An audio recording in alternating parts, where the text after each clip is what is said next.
You know the feeling. You see a sleek launch monitor on a glossy Amazon page, promises of real-time swing analysis and virtual courses at your fingertips, and you picture yourself finally getting that elusive 80-stroke round.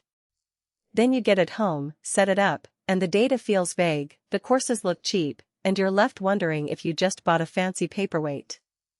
I've been there, and that's why I'm breaking down the Garmin Approach R50 Premium so you can decide whether it actually lives up to the hype before you click Add to Cart. Link is in the description if you want to check the product details on Amazon.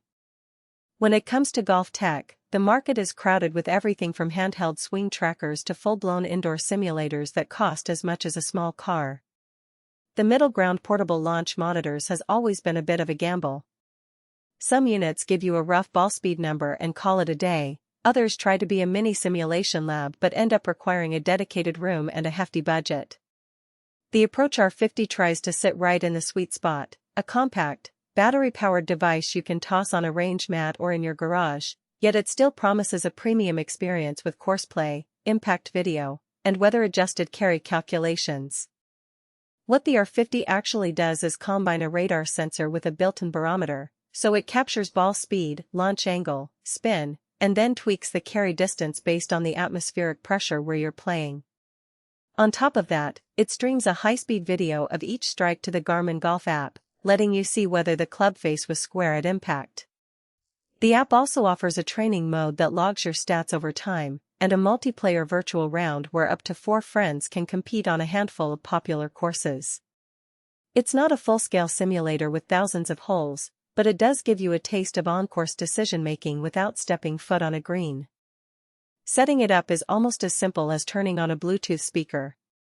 You power the unit, pair it with your phone, and the app walks you through a quick calibration that checks the sensor's view of the ball flight path.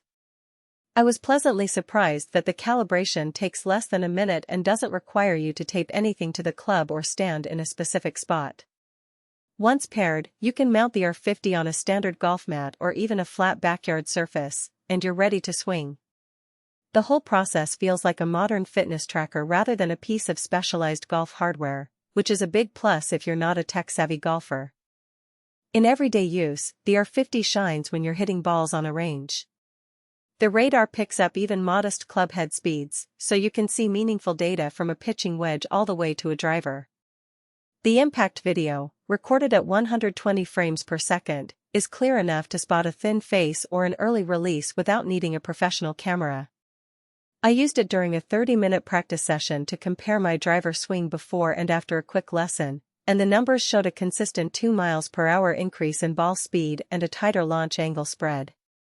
That kind of instant feedback is what most golfers are after when they buy a launch monitor. The virtual round mode is where the R50 tries to stretch its value beyond the range. You can pick from a curated list of courses, think a few classic US layouts and a couple of famous links, and play a 9-hole round with up to 4 players. The system translates your shot data into a ball flight on the course map, so you get a sense of where the ball would have landed, including putting. It's not a photorealistic experience, but for a quick competitive game after a practice session, it adds a fun social element without needing a full simulator enclosure. If you enjoy a little friendly rivalry while you work on your swing, that feature feels like a nice bonus. Of course, there are trade-offs.